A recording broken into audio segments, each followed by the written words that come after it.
manufactured in India. Is that a big deal? Yes and no.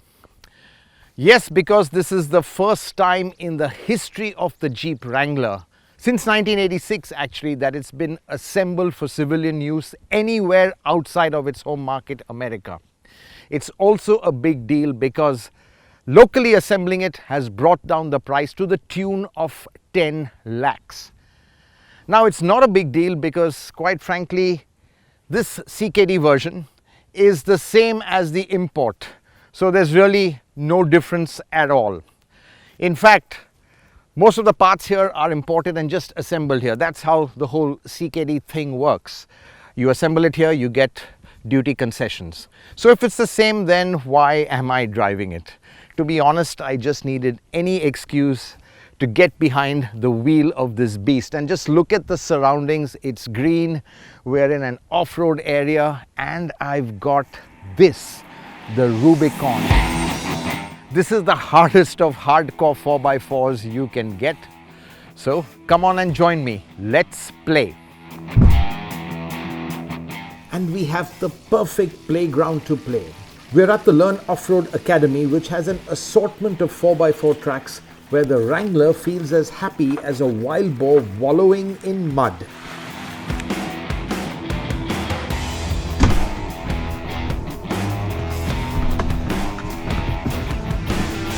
Whew. It's quite a trek up in here, and there's no running board or footstep to make it easier. It's as if the thinking is that if the Wrangler can make light work of climbs, so can the driver. Okay, what have we here? Well, quite a lot actually. You get electronically locking front and rear differentials. You can also electronically disconnect the anti-roll bar for more axle articulation. And you have an ultra-low 4:1 crawl ratio, which, well, lets you crawl through just about anything. And finally, it's these high-profile mud terrain tires that makes the difference between getting stuck or not.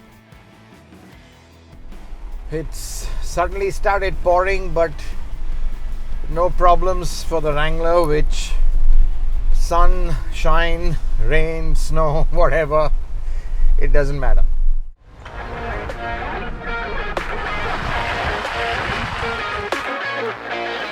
This really is a go anywhere, do anything 4x4. Now, rain has turned these mud tracks into a gooey chocolate and the grass into a lush green but low friction carpet. Now, in a lesser 4x4, these serene surroundings can be deceptive and even treacherous if you put a wheel wrong. But in the Wrangler, you'd have to do something really stupid to get stuck. It's just astonishing the way the Wrangler simply plows through everything. Deep water-filled ditches and even deeper furrows that test wheel articulation to the max proved hilariously easy for the Rubicon.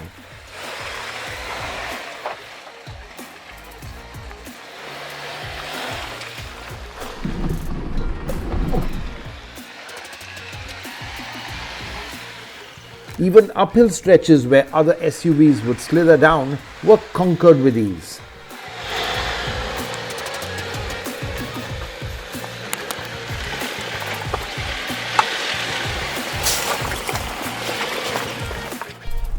This is really easy. Really easy.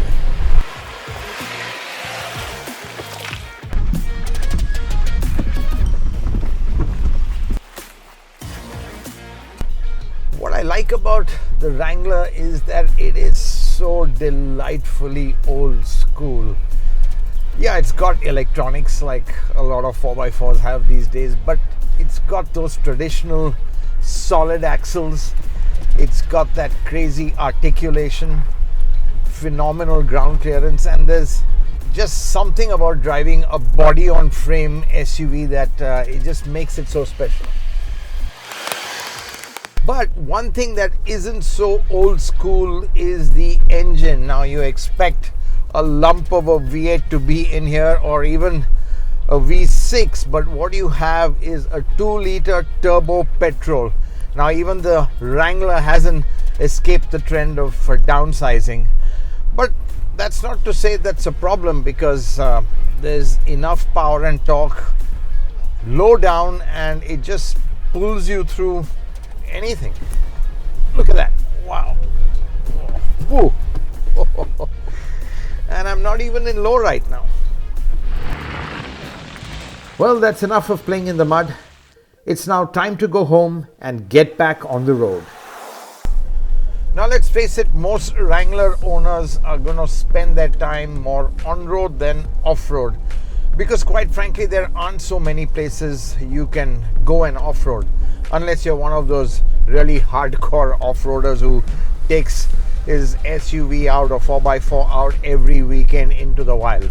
But even so, to get there, there's a lot of on-tarmac driving. So how does the Wrangler feel on tarmac? Now this is not a car you buy for highway driving. The choppy ride on those solid axles, the roar from the mud terrain tires, and the utilitarian interior doesn't make it as comfortable as, say, a regular luxury 4x4. That's not to say you can't use it for long distances. The Wrangler cruises quite effortlessly. It's just that the dynamics of this off-roader aren't very refined on tarmac. Well, it feels like you're wearing a pair of gumboots when you go for a jog. At the same time, it hammers bad roads into submission.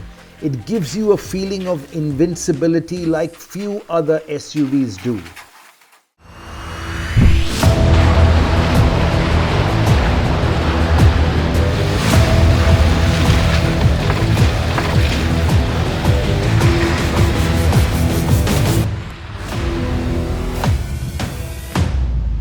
It can ferry a family to the edge of the earth and yet doesn't cost the earth.